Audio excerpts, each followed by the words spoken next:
ఈ cinema banner పేరు చెప్తే రఫ్గా నువ్వు ఏ సినిమా చేస్తున్నావు నెక్స్ట్, దాని గురించి సరదా ఫన్ స్టార్ట్ చేద్దాం, దాంతో స్టార్ట్ చేద్దాం. నువ్వు నెక్స్ట్ చేసే సినిమా నెక్స్ట్ చేసేదా? ఇప్పుడు రిలీజ్ అవుతున్న సినిమా ఏముంది ఇది? నందిని నరసింహం. సినిమా పేరు? Producer Radhakishore.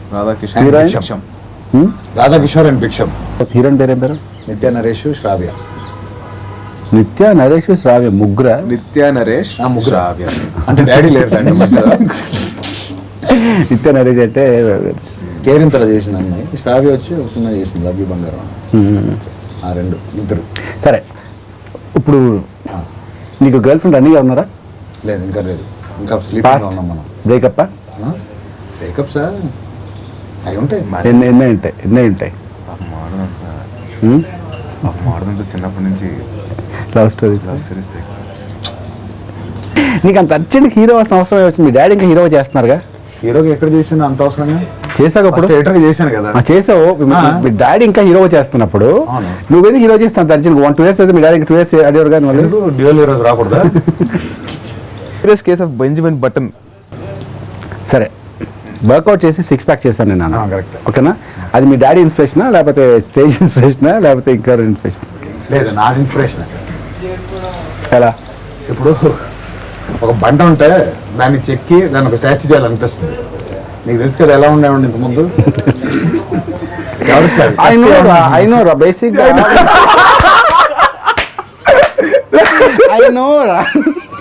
Tell me about it. What you people will never change, Ra. You really do your nose job. You know, see, I hate you, Ra. You people have a lot of egos, Ra. Inspiration block చిన్న టైంలో. Okay. అంటే అప్పటి నుంచి చూసినప్పుడు Naveen he was very small and ఈ small నీలాగే. I mean I'm talking about 7-8 years back. Small ఎలా small?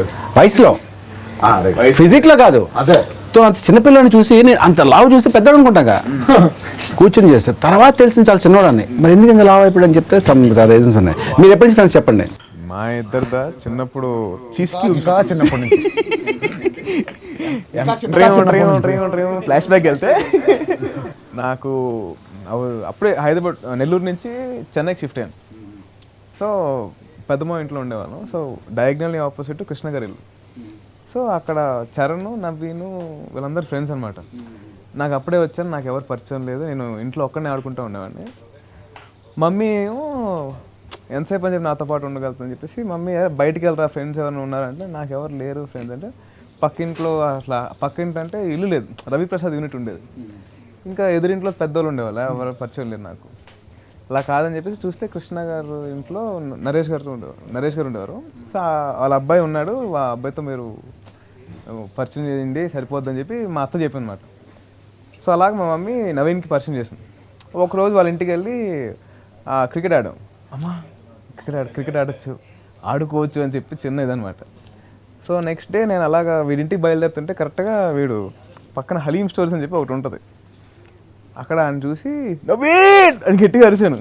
వీడు పట్టరా వీడు అని చెప్పి చిరాగ్గా చూసాడు. ఏంటి అని చూస్తే వాడు చీజ్ క్యూబ్ కొనుక్కున్నాడు. ఆ చీజ్ క్యూబ్ నేను అడుగుతానేమో, ఆ చీజ్ క్యూబ్ నేను ఎక్కడ తినేస్తాను ముందే వాడు మైండ్లో ఊహించుకొని ఏంటి అంటే చీజ్ క్యూబ్ కావాలా అంటాడు. నాకు వద్దు అని. మరి ఏం కావాలంటే క్రికెట్ ఆడుకుందామా అంటాడు. అయితే ఓకే. నా పర్స్పెక్టివ్ నుంచి వస్తే ఇది ఇప్పుడు అది వ్యాంటేజ్ పాయింట్ లాగా, ఇప్పుడు వీరమండి లాగా ఇంకొక పర్స్పెక్టివ్ నుంచి వస్తే ఆల్రెడీ ఒక ఏదో డిసప్పాయింట్ ఉన్నాను నేను. ఏదో ఫ్రెండ్తో గొడవపడి అసలు ఇంకా ఫ్రెండ్షిప్ వద్దు లైఫ్లో అన్న ఆ టైప్లో ఉన్నాను. అంటే బేసిక్గా మాకు లవర్స్ అని సీన్ లేదు కదా అప్పుడు, ఫ్రెండ్స్తోనే ఏం చేసుకున్నా అప్పుడు. సో ఆ టైప్లో ఉన్నా. అప్పుడు ఏంటి లవ్లో ఫెయిల్ అవుతే ఐస్ క్రీమ్లు ఎక్కువ తింటారు, నేను చీజ్ క్యూబ్ తినేవాడిని. అందుకే చీజ్ క్యూబ్లా తయారైన, అది వేరే. అది బాగా అప్పటికి లావు ఉండేవాడు. అప్పుడు ఒక అమ్మాయి క్యూట్గా అని చెప్పి అనుకునేది, బట్ ఆ అమ్మాయితో బ్రేకప్ అయింది. లేదు, అది 3 ఏళ్ళు పెద్దని తెలిసింది. వెంటనే ఐఎమ్ 10th standard అని అక్క అన్నాను. అక్క నాకు అక్క దేశం ఏంట్రా అనుకుని డిప్రెషన్. ఆ టైంలో వచ్చే ఇంకా ఫ్రెండ్సే వద్దా అనుకున్న టైంలో ఇది నోటీస్ చేశారు, ఇలా తయారయ్యాడు చీజ్ క్యూబ్ తింటూ ఇలా బ్రిటానియా ప్యాకెట్లో తయారైనా నన్ను రియలైజ్ అయ్యారు. డబ్బులు ఇచ్చారు కాదు, వీడు ఎక్కడ వీడు ఇస్తే చీజ్ క్యూబ్ కొనేసుకుంటాడని. నేను మనకైనా కావాలంటే ఎంత దూరం అయినా వెళ్తాం కదా, చీజ్ క్యూబ్ కావాలి, దానికి 5 రూపాయలు ఒక చీజ్ క్యూబ్. సో మనకు ఒకటి సరిపోదు, 2 కావాలి, హార్ట్కి లంకి 2 కావాలి మనకి. సో టీ షర్ట్లు దొరికేది. ఒక నాయుడు హాల్ షాప్కి వెళ్ళి టీ షర్ట్ ఉంటే అక్కడ చూసా ఒక T shirt, if you have the time I have the money అని రాసి ఇంత పెద్ద 10 రూపీస్ నోటు వాడు అక్కడ లామినేట్ చేసిన. అప్పుడు సూపర్ ఫ్యాషన్, తెలీదు, ఐడియా లేదు. అప్పుడు ఆ టీ షర్ట్ ఇది బాగుంది, ఇది ఒకవేళ వెలిసిపోయినా కూడా ఇంకోటి కావాలి, 4 టీ షర్ట్లు కొనుక్కున్నారు. సో ఏంటంటే నెక్స్ట్ వీక్ 10 రూపాయల నోట్, ఆ 10 రూపాయల నోట్ని అలా కట్ చేసి టీ షర్ట్ నుంచి ఎరి చీజ్ క్యూబ్ కొనుక్కున్నాడు. వ్యాలిడ్ 10 రూపాయల నోటు. మరి తెలియదు ఆడు హలీం స్టోర్స్ ఎలాంటి వాడు తెలీదు. చీజ్ క్యూబ్ కొనుక్కొని చాలా ప్రెషస్ మాట. అంటే ఒక 1 మంత్ లేదు cheese cube. Final T shirt దొరికి నాకు మోక్షం. ఈ సినిమాలో హీరోయిన్స్ నా seniors actually in away. Okay, ఒక నిత్య నరేష్ అనేది మెయిన్ లీడ్ అంటూ ఏం లేదు దీంట్లో, ఎందుకంటే ఆల్మోస్ట్ ఇద్దరికి ఈక్వల్ పాత్రలు, అంటే equal importance and role of substance. ఒకటి డైరెక్టర్ రాసిన స్క్రిప్ట్లో బ్యూటీ ఏంటంటే హీరోయిన్స్ అంటే జస్ట్ గ్లామ్ డాల్స్ లాగా కాదు దీంట్లో. అంటే ఒక Nithya plays a very strong boss character అన్నమాట. Very strong hearted women and చాలా control, she takes everything into control. మొత్తం నాకు బాస్. బేసిక్లీ నేను దొంగ డాక్టర్ని సినిమాలో. దొంగ డాక్టర్కి వచ్చి ఇంకా డబ్బుల కోసం చేరిపోతాడు. దానికి రీజన్స్ ఉంటాయి, అంత రీజన్స్ ఉంటాయి క్యారెక్టర్కి. తిని కింద పని చేస్తుంటాడు, తినేమో షార్ప్. సో ఆ క్యారెక్టర్, సో వీడి ఇంటెలిజెన్స్ వాడి వీడికి ఓన్లీ హాఫ్ నాలెడ్జ్. వీడికి తను కంప్లీట్లీ తను సిఏ ఆఫ్ హాస్పిటల్ అన్నమాట. సో వీడు ఎవ్రీ స్టెప్ వీడు మిస్టేక్స్ చేస్తుంటే అలా కవర్ చేస్తుంటాడు. ఒక ట్రాక్ ఉంటుంది ఇద్దరు, తను అయ్యి చేస్తుంటుంది. సో తను కూడా ఆ క్యారెక్టర్ని చాలా బాగా పోషించింది. యాక్చువల్లీ సర్ప్రైజ్, ఫస్ట్ సినిమా చేస్తుంది. సో ఫస్ట్ సినిమా వచ్చేసరికి ఓకే అందుకు కొత్తలే కదా మేనేజ్ చేసి, బట్ ఇద్దరు హీరోయిన్స్ చాలా బాగా పర్ఫామ్ చేశారు. శ్రావ్య సెకండ్ లీడ్ కాదు, ఇంకో హీరోయిన్. షీ ప్లేస్ ఈ ఒక టిపికల్ పిస్నారీ క్యారెక్టర్ అన్నమాట. డబ్బులు వాల్యూ ఎక్కువ ఇస్తుంది, నేను హ్యూమన్ రిలేషన్స్ ఇంపార్టెంట్ అంటుంటాను అనమాట. సో అంతే, అంటే ఈ ఇద్దరు దాని మీద కాన్ఫ్లిక్ట్. వీడికి ఎంత డబ్బులు ఇంపార్టెన్స్ ఏంటి వీడికి నేర్పిస్తుంటుంది. అంటే వీడిని పరమటాచర్ పెడుతుంటుంది వాడికి. చూపి డబ్బులు ఇంపార్టెన్స్ ఏంటని తెలిపిస్తుంటుంది. వీడంటే తనకేంటంటే హ్యూమన్ రిలేషన్ ఎంత ఇంపార్టెంట్ అని చెప్పేసి వీడు తనకి నేర్పిస్తుంటాడు. బట్ ఏ క్యారెక్టర్లో ఉంటుంది. అండ్ వాళ్ళ క్యారెక్టర్ ఆ పిస్నారితనంలో ఆ లవ్ స్టోరీ అనేది చాలా బ్యూటిఫుల్గా రాశాడు. అంటే అంత డీటెయిల్స్లోకి వెళ్ళలేను నేను, బట్ ఆ ఇద్దరు క్యారెక్టర్స్ అంత స్ట్రాంగ్. అంటే ఎంత డిఫరెన్స్ ఇద్దరు the way they deal with life is different. Director గిరి గురించి మాట్లాడేది, వన్ ఆఫ్ ద బిగ్గెస్ట్, అంటే ఒక ఫేమస్ రైటర్ కదా తెలుగు ఇండస్ట్రీ, చాలా అంటే is done lot of movie. నాకు తెలియదు ఆయన ఫస్ట్ ఎలా పరిచయం ఏంటంటే ఇతను ఒక సినిమా స్క్రిప్ట్ తీసుకొచ్చాను, సో పరిచయం చేసుకున్నాను. ఫస్ట్ ఆయన సినిమా డైరెక్టర్ అని కూడా నాకు తెలియదు, అంత ముఖపరిచయం అవ్వాలి ఫస్ట్. సో స్క్రిప్ట్ చెప్పారు, ప్రాబ్లీ రైటర్ ఏమో అని అనుకుంటున్నా. దాని తర్వాత ఎందుకు బాగుంటుందని చెప్పి స్క్రిప్ట్ చెప్పేసరికి ఫస్ట్ హ్యూమర్ బాగుండింది స్క్రిప్ట్లో. అండ్ ఈ క్యారెక్టర్ ఈ ఫస్ట్ హాఫ్ ప్లే అంతా చాలా బాగుంది. చాలా ఇంట్రెస్టింగ్ ఉంది ఈ సినిమా, బాగుంది అనుకుంటున్నాను. బట్ ఏంటంటే ఇంకెలా వెళ్తుంది సెకండ్ హాఫ్, అసలు క్రక్స్ ఏంటో తెలియాలి కదా. వెళ్తున్న లోపల లవ్ స్టోరీ ఒకటి స్టార్ట్ అవుద్ది. లవ్ స్టోరీ స్టార్ట్ అయ్యే దగ్గర నుంచి ఆ లవ్ స్టోరీ చాలా బాగుంది. ఆ లవ్ స్టోరీ ఏ హీరోని ఇప్పుడే చెప్పను నేను. లవ్ స్టోరీ స్టార్ట్ అయ్యే దగ్గర నుంచి డెప్త్ ఉందిరా, చాలా లేయర్స్ ఉంది ఇంట్లో అనుకున్నా. బాగుంది, బాగా రాశారు. సెకండ్ హాఫ్కి మళ్ళీ ఆ లవ్ స్టోరీ అయిపోద్ది. సెకండ్ హాఫ్ మళ్ళీ బ్యాక్ టు హాస్పిటల్ ఈ గోల్ వస్తుంటుంది. వచ్చేసరికి ఓకే మళ్ళీ బాగుంది. ఐ వాజ్ ఇంట్రెస్టెడ్, అది ఏంటి అంటే మంచి లవ్ స్టోరీ రాశాడు, క్యూరియాసిటీ. అక్కడి నుంచి సెకండ్ హాఫ్ నుంచి సస్పెన్స్, ఒక చిన్న యూనిక్ పాయింట్ ఉంది, అక్కడి నుంచి తీసుకెళ్ళారు. ఆ బ్లాక్ బాగుంటుంది, 12లో బాగా ఎండ్ చేశాడు, మంచి లాక్ పెడతారు. ఆ లాక్ తర్వాత ఎలా వదులుస్తున్నాడు అనేసరికి ఏంటి చెప్తున్నాడు, బాగుంది ఏం చూద్దాం క్లైమాక్స్ ఎలా వస్తుందో ఏంటో అని ఇలాగ ఉన్నాను. ఫస్ట్ తర్వాత ఇలాగ వచ్చాం, తర్వాత ఇలాగ ఉన్నాను. ఇంకా ఆల్రెడీ ఒక ఇంటర్వ్యూ చెప్పి లాస్ట్కి ఇలా ఉన్నానమాట, త్వరగా చెప్పండి ఏం జరుగుతుంది అన్నట్టు. ఇంకెప్పుడైతే సెకండ్ హాఫ్ పూర్తి చేశారో చిన్న పాయింట్ ఉంటుంది ఇంకా, అంటే అంత చాలా రోజుల తర్వాత అంత ఎఫెక్ట్ అయిన ఒకటి. అంటే నేను కొన్ని సినిమాలు ఉంటాయి అవి చెప్తే మళ్ళీ రెఫరెన్స్ వచ్చేస్తాయి, నేను చెప్పను. అది చూసి అంత నీ వర్క్లో ఉన్న ఎక్స్పీరియన్స్ అంటే ఎడిటర్లో ఉన్నప్పుడు హౌ డిడ్ యూ ఫీల్ ఆ టైంలో, ఎనీ రెఫరెన్స్ అని? ఏది ఆ టైంలోనా? లేదు, రెఫరెన్స్ ఇవ్వను నేను. ఇప్పుడు రెఫరెన్స్ ఇస్తే మళ్ళీ ప్రాబ్లం అయిపోద్ది, డైరెక్ట్ రెఫరెన్స్లు ఉన్నాయి అందుకు. సో చూసి ఈ సినిమాలో ఒక పార్ట్ ఉండాలి మనం అన్నట్టు ఫీలింగ్ వచ్చింది. రెఫరెన్స్ చాలా మంచి స్క్రిప్ట్, అంటే ఎలా ప్రాసెస్ చేయాలి ఎప్పుడు అన్నీ ఒక అద్భుతమైన స్క్రిప్ట్ వస్తుందని అనుకుంటాం, చాలాసార్లు డిసప్పాయింట్ అవుతుంటాం. అదే ఎక్స్పెక్ట్ చేశాను. ఈయన ఏ ఎక్స్పెక్టేషన్ లేకుండా వినేసరికి మనం ఎప్పుడు ఎక్స్పెక్ట్ ఇది ఉండాలి అన్నీ ఉంది దాంట్లో. ప్లస్ అసలు USP of the film is ultimate and love story heart of the movie. And basic ఏంటంటే లవ్ అనేది పవర్ఫుల్ ఎమోషన్, అందరూ తెలుసు. లవ్లో పడేదని కాదు, అంటే పేరెంట్స్, మీకు మీ పేరెంట్స్ కానీ మీ వైఫ్ కానీ ఎవరు సరే, కిడ్స్ కానీ, ఒక లవ్ ఒక ఎమోషన్ ఉంటుంది. It's very strong. అంటే వాళ్ళ కోసం అంటే అంత 100% లవ్లో ఉన్నామంటే ఎంత దూరం అయినా వెళ్తాం. ఈ ఛాలెంజ్ ఆ సెల్ఫ్స్ అండ్ ఆ ఛాలెంజ్ చేస్తున్నట్టు కూడా అనిపించదు, ఆ కష్టం కూడా తెలియదు. అండ్ హీరో హీరోయిన్ మటుకు కాదు, ఈ సినిమాలో ఉన్న ప్రతి పాత్ర ఆ ఎమోషన్కి వాళ్ళు ఎంత దూరం వెళ్తారు, దానివల్ల ఏం జరుగుతుంది అనేది ఒక ఇంట్రెస్టింగ్ పాయింట్. సో ఇంటర్వెల్ నుంచి అది drive. So the way he's ended the film అది చాలా యూనిక్గా అనిపించింది నాకు. అండ్ పర్సనల్గా నాకు చాలా ఎఫెక్ట్ అయ్యాను. నేను 2 days దాని గురించి ఆలోచిస్తూ వచ్చినాను. బట్ మూమెంట్ అయినా ఇంకో ఆలోచించలేదు, ఇంకో రెండోసారి చేస్తున్నామండి స్క్రిప్ట్. డౌట్లు అయితే నాకేం లేదు, ఏం డౌట్స్ లేవు, స్క్రిప్ట్ పక్కాగా ఉంది. సరే జస్ట్ ఒకసారి నేను డైజెస్ట్ చేసుకోవాలి స్క్రిప్ట్, బట్ చేస్తున్నామండి డెఫినెట్లీ. నాకు 2 daysలో ఎప్పుడు అనేది మనం డిస్కస్ చేద్దాం. 2 days కంప్లీట్లీ ఐ వాజ్ ఒక ట్రాన్స్లో కొనిపోయాను. బాగుందిరా స్క్రిప్ట్ ఇది అంటే అంత క్యారెక్టర్స్ అంత బాగా ఎఫెక్ట్ చేసింది. అండ్ ఈ 2 హీరోయిన్స్ అన్నోళ్ళు చాలా చాలా క్రూషియల్ రోల్ అది దాంట్లో. సో వాళ్ళకు కూడా ఈజీ కాదు రోల్స్, చాలా కష్టమైన రోల్స్. మీ వర్క్ ఎక్స్పీరియన్స్ విత్ హీరోయిన్తో మీరు ఎలాగా ఎంజాయ్ చేస్తారు? I mean fun joke. మన ఇద్దరు ఎలా కలుసుకున్నాం, శబ్దాలు ఎలా, మన స్ట్రేంజర్స్ కలిసినప్పటికీ మనం ఏదో కామన్ టాపిక్ పట్టుకున్నాం. 1 weekలో 1 week అయిపోద్ది. 1 weekలో ఇంకా మనకు ఇంకా క్లోజ్ ఫ్రెండ్స్ లాగా ఇంత క్లోజ్ పరిచయం చేస్తే అప్పుడు నవీన్ అని చెప్పి ఎడిటర్ అని చెప్తే అద్నాం సమీ లాగా ఉన్నారు. అద్నాం సమీ అంటే సో పాకిస్తాన్ అంటే కదా అద్నాం స్వామి లాగా ఉన్నాను. అద్నాం స్వామి కాదు ఇండియన్ అని చెప్తే అప్పుడు చూస్తే ఇతను మాట్లాడుతున్నాడు కానీ నాకు లిఫ్ట్ ఇక్క రాదని సాంగ్ గుర్తు మాట్లాడే సరే అలా మాట్లాడిన తర్వాత ఎడిటింగ్ నేను మీకు తెలిసిన సినిమా ఎడిటింగ్ అవుతుంది సీన్ చూసి తను శాంసంగ్ ఫోన్లో వీడియో చేసి తను సాంగ్ చేశాడు. తను భలే ఉంది అన్నాను. ఏంటి భలే ఉంది, ఐఫోన్తో మన సినిమా తీసిచ్చాను. నేను రెడీ, అమ్మో మన హీరో పెట్టేసి ఐఫోన్. సో తను నిజంగా నేను అనుకున్నానంటే ఫ్రాంక్గా చెప్తాను, నేను మీకన్నా చాలా పెద్దవాడిని, మా ఏజ్ గ్రూప్ అనుకున్నాను, అంత లావు ఉండే. తర్వాత తెలిసింది ఏంటంటే తను 21, 22 years అంత చిన్నవాడు నేను. లేదు వెదర్ ఈ జస్ట్ 20 అంటే అవునా అన్నాను. అప్పుడు ఒక 4-5 days తర్వాత నరేష్ గారు అబ్బాయి అన్నారు. ఓకే ఈ సినిమా సాంగ్స్ గురించి మాట్లాడదాం. సాంగ్స్ మ్యూజిక్ ఎవరు? ఇది మ్యూజిక్ కోకోనట్ అదే మాట కొబ్బరి చెప్ప అచ్చు మన ప్రేమ పిలుస్తాను. నాకు కూడా నేను తనతో గడ్డంగా చేశాను నేను.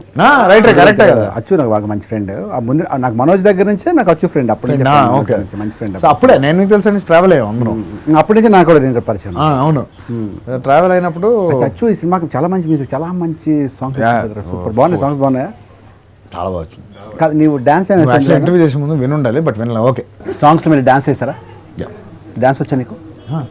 ఒక లెవెల్కి వచ్చు అంతేగా. సరే రొమాంటిక్ సాంగ్స్ ఏమన్నాయా? రొమాంటిక్ సాంగ్స్ అంటే మాంటాజ్ సాంగ్ ఉంది ఇంట్లో. మాంటాజ్ సాంగ్ అంటే ఒకటి డ్యూయట్ లాగా ఒకటి చేసాం, గోవాలో వెళ్ళి తీసాం సాంగ్. ఫైట్స్ ఉన్నాయా? ఫైట్స్ ఉంది, క్లైమాక్స్ లో ఉంది but not like fight it's not a fight ఒక స్కఫుల్ లాగా ఉంటుంది. ఓకే బట్ అవసరం కాబట్టి అది అలా పెట్టి పోస్ట్ గేమ్ లేదు దీంట్లో.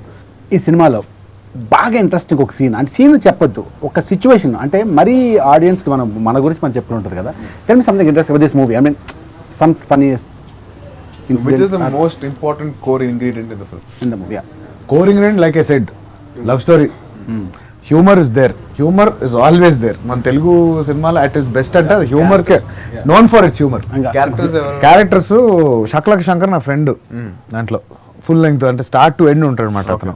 అన్ని చేసే దరిద్ర పనులంతా శక్లక్ శంకర్తోనే, బాధపడేది ఫీల్ అయ్యేదంతా శంకర్తోనే. సో అది అంతే ఈజ్ వన్ అంటే నీ టైప్లో close joint the hip types మాట. సో ఇంకోటి వెన్నెల కిషోర్ గారిది సూపర్ క్యారెక్టర్. డబ్బింగ్ చేసేటప్పుడు మటుకు మా మామూలుగా నవ్వుకోలేదు, ఆయన ఎక్స్ప్రెషన్స్ మామూలు కాదు, మీకు తెలిసిందే. మామూలు విషయం కాదు, కమెడియన్స్ లో చాలా మంచి కమెడియన్ కూడా.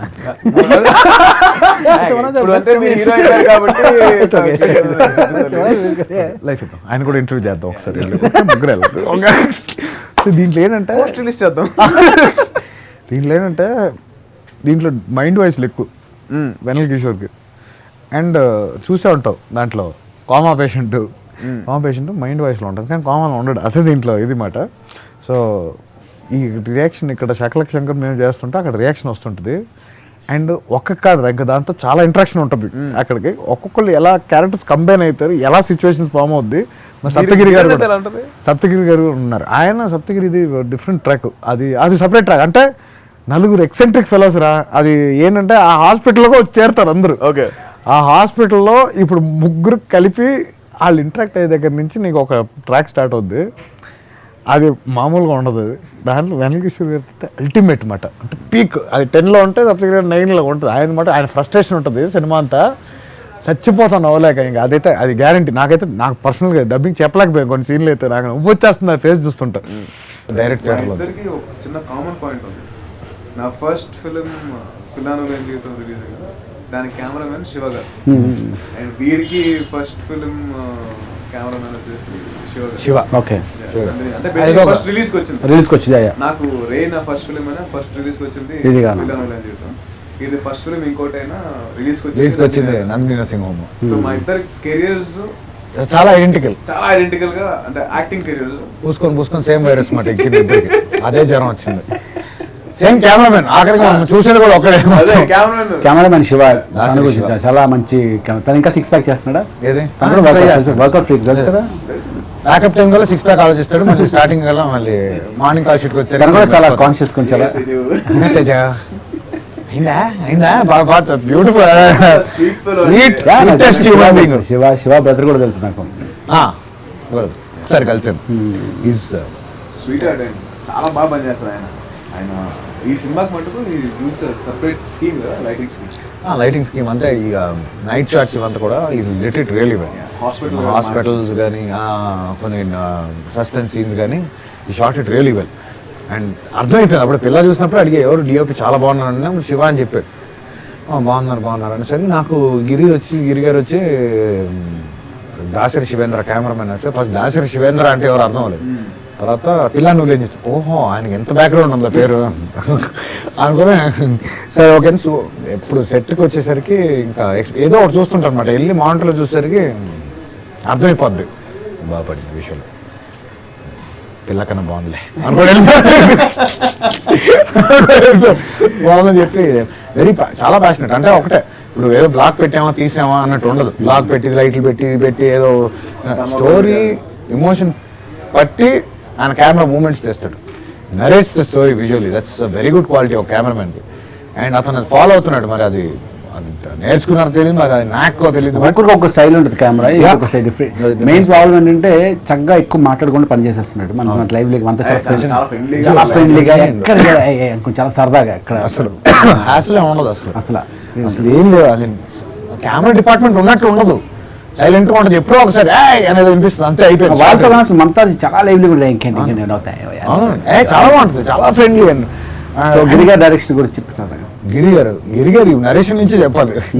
నరేషన్ ఫస్ట్ ఆఫ్ ఆల్ చెప్పినప్పుడు ఆయన పాపం ఇంత ఒక చిన్న మినియన్ ఆ టైప్ లో వచ్చారనమాట. చిన్నగా చూసేసరికి చాలా పాపం ఆయన స్క్రిప్ట్ చెప్పేసరికి అసలు ఈయన రాశారా ఈ స్క్రిప్ట్ అన్నట్టు అనిపించింది ఫస్ట్. సార్ మీరు అసలు కనిపించారండి బయట, అసలు ఇన్ని క్వాలిటీస్ ఉంది, ఇన్ని షేడ్లు ఉందని తెలీదు. అంటే పొట్టోడు కట్టాడంట. అందరం పొట్టోలే. ఎవరు పెద్ద ఇక్కడ 6 అడుగులు ఎవరు ఉన్నారు ఇక్కడ? ఇక్కడ ఆ లెవెల్ మాట్లాడకూడదు. మినీ మినీ మినీ అంటే నీ హైట్లో అందరూ అలా కనిపిస్తారులే. సరే ఓకే. కానీ గిరి గారి గురించి మన ఇద్దరు ఎక్కాలంటే దేవరా సాంగ్ వేయాలి మనం. కొండలంటోడ్రా కొండ నువ్వేంటనుకుంటున్నావు? థ్యాంక్ యూ వెరీ మచ్ చెప్పడానికి. ఓకే. అండ్ ఇంకో విషయం, మీ ఫ్రెండ్షిప్ ఇలాగే ఉండాలి లైఫ్ లాంగ్. మీరిద్దరు కలిసి సినిమా చేయాలి, సినిమా ప్లాన్ చేయాలి. సినిమా గురించి సారీ చేస్తున్నాం. అది కూడా ప్లాన్ చేస్తున్నారు ఇద్దరు కలిపే. Good good. అదే ఆలోచించారు కూడా. అదే ఆలోచించారు మీరు వేరే కనుక. ఏదో లిఫ్ట్ ఇస్తున్నాడు మళ్ళీ. కానీ ఎక్కడ లేకపోతే మీరు ఎక్కేస్తుంటే. So all the best. Thanks for coming. నీ సినిమా రిలీజ్ రోజు మనందరం కలిసి చూసి మళ్ళీ ట్రాక్స్ వచ్చి మళ్ళీ మాట్లాడదాం. నందిని నరసింహంలో ఏం జరిగింది, ఏం జరగబోతుంది మనం 21st చూద్దాం. వచ్చిందండి. టెక్నికల్గా అప్రిషియేట్ చేస్తున్నారు. So I really thank the producers for that attitude and giving us all that freedom. Thank you very much. And చందుకి, నా డైరెక్టర్, నిజంగా అలాంటి సూపర్ హిట్ మూవీ, ఆల్రెడీ ఒక క్లాసిక్ సినిమాని మళ్ళీ రీమేక్ చేయడం